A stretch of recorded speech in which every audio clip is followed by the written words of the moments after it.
All right, let's dive right into this explainer. Today, we're unpacking a massive financial trap. We're looking at how everyday Americans, people making completely average salaries, are somehow managing to finance luxury level vehicles. We're going to peel back the layers on a system that is quietly reshaping how families spend their money and honestly how the auto industry has successfully normalized total wealth destruction.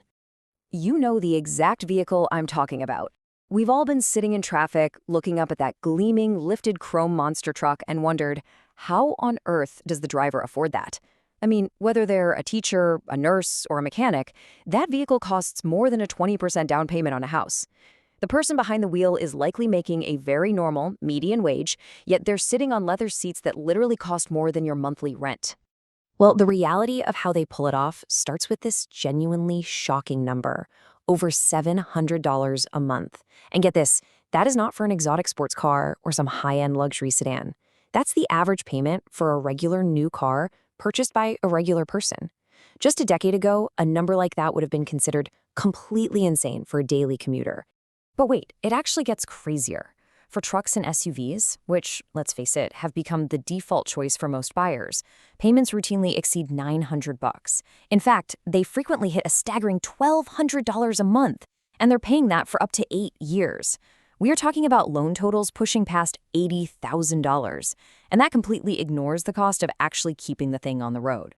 So, what's the secret here? Because wages definitely haven't jumped enough to cover this kind of spending spree. Buyers haven't all secretly won the lottery. Instead, they're relying on a massive purchasing ecosystem that uses sheer financial gymnastics to make these impossible payments seem, well, possible. Here is exactly how they pull off the illusion. Dealerships take what should be an agonizing $1,500 monthly payment on a traditional 4-year loan, and they just stretch it out. They push it to 6, 7, 8, sometimes even 10 years into the future. Magically, that drops the monthly bill down to a much more digestible $900. But the catch? That little trick forces the buyer to pay an extra $14,000 overall in pure interest. People get so hyper-focused on the monthly number that they completely blind themselves to the total cost. And by extending those loan terms, buyers walk right into a brutal trap: negative equity. See, by year 5 of one of these stretched out loans, the car's value completely drops off a cliff. Vehicles depreciate rapidly, right? So the buyer ends up owing substantially more on the loan than the vehicle is actually worth. If they want to sell it or trade it in, they can't. Now without writing a massive check out of their own pocket just to cover the difference. So how do they escape? Well, they play the trade-in game. And this brilliantly illustrates the trap. You get tired of the car after 4 years, you go to trade it in, and the dealer simply takes your negative equity and bakes it right into a brand new loan for an even more expensive car. It creates a lifelong cycle of automotive indentured servitude. It's a literal financial hamster wheel where the faster you run, the further behind you actually get. Oh, and dealerships love to dangle that 0% financing carrot too. But honestly, it's a complete myth. Think about it. You either pay full sticker price for the car to get that 0% rate, or you take a discount on the price and pay the market interest rate. You never get both. The cost of that quote-unquote free money is just hidden right there in the purchase price. And ironically, the only people who usually qualify for these promo rates are the folks who have enough cash to just buy the car outright anyway. To keep up with these astronomical payments, people are making extreme lifestyle sacrifices. We're talking eating ramen for dinner, downsizing their apartments, taking on second jobs, and even raiding their 401ks, literally sacrificing hundreds of thousands of dollars in future wealth. It's wild.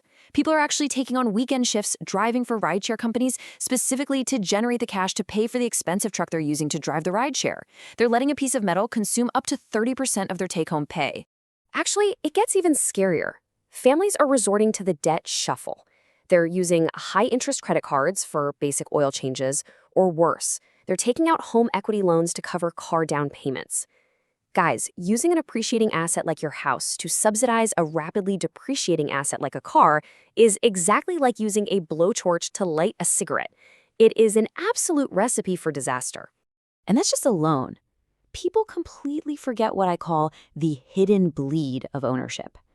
When you buy a $60,000 truck, you're signing up for luxury tier insurance. You're burning through $400 in gas every month because it gets 15 miles to the gallon. And when the massive, complex computer systems in these things inevitably break, it costs thousands. Just a simple brake job can easily run you $1,200 today.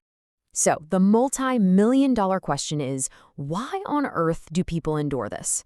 Well, decades of brilliant psychological marketing have triggered what's basically Automotive Stockholm Syndrome. Buyers violently defend their crippling truck payments because that truck represents their success. They become emotionally attached to their financial captor.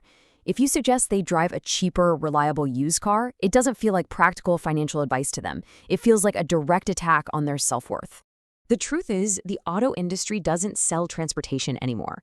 They sell a rugged lifestyle and social status. They're selling you the fantasy that you're this intrepid mountain climber conquering the wilderness, even though the reality of your off-roading is just finding a spot on the grass at the local county fair. But that marketing works. It makes a $900 payment feel like an investment in yourself, rather than the massive financial mistake it actually is. Okay, let's break down the definitive math here and see how this all stacks up. A $55,000 truck on a 7-year loan actually drains over $130,000 from your life.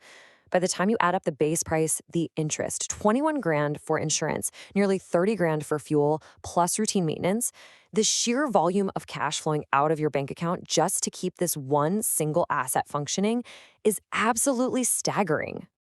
And here is the devastating climax to this whole equation. At the end of those 7 years of bleeding cash, that massive expenditure leaves you with an asset worth maybe 15 grand if you're lucky. Just think about that for a second. You poured $132,000 into this vehicle, and your net result is a highly worn mechanical object worth a fraction of what you put in. It's literal wealth destruction with heated seats. To put that loss into perspective, imagine if you had simply taken that $800 monthly payment and invested it into a basic index fund at an 8% return. You would have built $70,000 in cold, hard wealth instead of destroying $132,000. The opportunity cost here is just massive.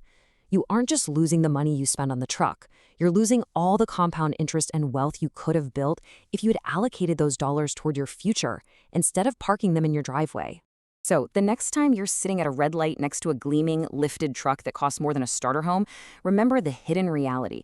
The driver might literally be eating cereal for dinner just to make the payment. That reliable used car in your driveway, it isn't a sign that you're falling behind. It's a sign that you're actually keeping your wealth exactly where it belongs.